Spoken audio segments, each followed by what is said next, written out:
ఏలూరు జిల్లాలో ఎలక్షన్లు చాలా ప్రశాంతంగా జరిగాయి. కొన్ని చెదురుమదురు సంఘటనలు, కొన్ని మైనర్ ఇన్సిడెంట్స్ ఉన్నాయి. త్వరలోనే ఇంకొక 12 days లో మన కౌంటింగ్ కూడా స్టార్ట్ అవబోతోంది. ఇప్పుడు భావోద్వేగాలు చాలా హై లెవెల్స్ లో ఉన్నాయి. ఆ రిజల్ట్స్ ఎస్పెషల్లీ జూన్ 1 నుంచి ఎగ్జిట్ పోల్ రిజల్ట్స్ కూడా వస్తాయి. సో ఓడిపోతున్న పార్టీ వాళ్ళకి ఒక రకమైన భావోద్వేగం ఉంది, గెలుస్తున్న పార్టీ వాళ్ళకి ఒక రకమైన ఎమోషన్స్ ఉంటాయి. ఈ ఎమోషన్ లో వాడిని కంట్రోల్ చేసుకోలేక రోడ్డు మీద వచ్చి ఏమైనా విధ్వంసానికి పాల్పడినా, అలాగే పోలీసుల మీద దాడి చేయడం లాంటి ఎలాంటి చర్యలు చేసినా పోలీసులు సిద్ధంగా ఉన్నారు.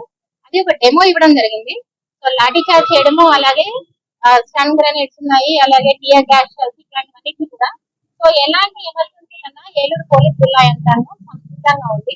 సో ప్రజలకి అలాగే రాజకీయ నాయకులు కూడా నా విజ్ఞప్తి ఏంటి అంటే, మేము అవన్నీ బలప్రయోగం చేసేంత వరకు రాకుండా మీరు మాకు కోఆపరేట్ చేసి శాంతియుతంగా కౌంటింగ్, ఆ తర్వాత రోజులు కూడా ప్రశాంతంగా ఉండేలా మాకు సహకరించవలసిందిగా కోరుతున్నాము.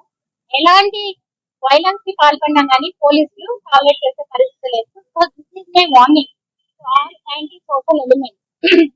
ఈ పోలింగ్ రిజల్ట్ ని అడ్డుపెట్టుకొని ఎలాంటి అసాంఘిక కార్యకలాపాలు పాల్పడే ప్రయత్నం చేసినా గానీ కఠిన చర్యలు ఉంటాయి. ఖచ్చితంగా అరెస్ట్ చేస్తాం, రిమాండ్ పంపిస్తాం, అలాగే రౌడీ షీట్ కూడా ఉంటుంది. సో యువతకు కూడా నా విజ్ఞప్తి ఏంటి అంటే, ఒక్క సెకండ్, ఒక మినిట్ మీ ఎమోషన్స్ మీరు కంట్రోల్ చేసుకుంటే మిగతా లైఫ్ లో క్రిమినల్ కేసులు లేకుండా వెళ్ళిపోతాయి. లేదా మీరు అభిమానించి ఒక నాయకుడు ఓడిపోయాడనో, మీరు అభిమానించి ఒక పార్టీ ఓడిపోయిందనో, అన్నెసరి ఒక మాప్ లో మీరు కనబడితే మీరు ఏమీ చేయకపోయినా కామన్ అభ్యర్థులు ఉంటుంది. ఒక గుంపు అల్లరిచిల్ల పనులు చేస్తూ విధ్వంసాలకు దిగితే ఆ గుంపులో ఉన్న ప్రతి ఒక్కరిని కూడా మనం రెస్పాన్సిబుల్ గా హోల్డ్ చేయడం కుదురుతుంది. నేను ఎలాంటి పదలు కొట్టలేదు, నేను గాలి సరలేదు, నేను ఎవరిని దాడి చేయలేదు, నేను గుంపులో ఉన్నాను అంటే కుదరదు.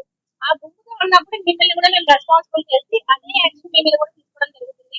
ఒక్కసారి క్రిమినల్ కేసు రిజిస్టర్ అయినట్లయితే మీరు ఒక మంచి జీవితం అన్న ఆస్తి మీరు వదిలేసుకోవాల్సిందే. గవర్నమెంట్ జాబ్ ఎప్పటికీ రాదు. Nowadays, as I'm already saying, even prestigious private companies కూడా మాకు వెరిఫికేషన్ పంపిస్తున్నాయి. ఒక క్రిమినల్ కేసు మేము రాసినా కానీ మీరు బ్లూ చిప్ కంపెనీస్ ఇలా వాటి మీద ఆస్తులు చేసుకోవాల్సిందే. So I request the youth, మీరు మీ ఎమోషన్స్ ని కంట్రోల్ లో పెట్టుకొని శాంతియుతంగా మాకు సహకరించాలి. తల్లిదండ్రులు కూడా నా విజ్ఞప్తి, ఆ కౌంటింగ్ రోజు మీ పిల్లలు ఎక్కడ ఉన్నారో ఏం చేస్తామో చూసుకుంటే తర్వాత వాళ్ళ క్రిమినల్ కేసులో ఇరుక్కొని మెయిన్స్ కోసం మీరు లాయర్ల చుట్టూ స్టేషన్స్ కోర్టుకి చేరుకుందాం. Thank you.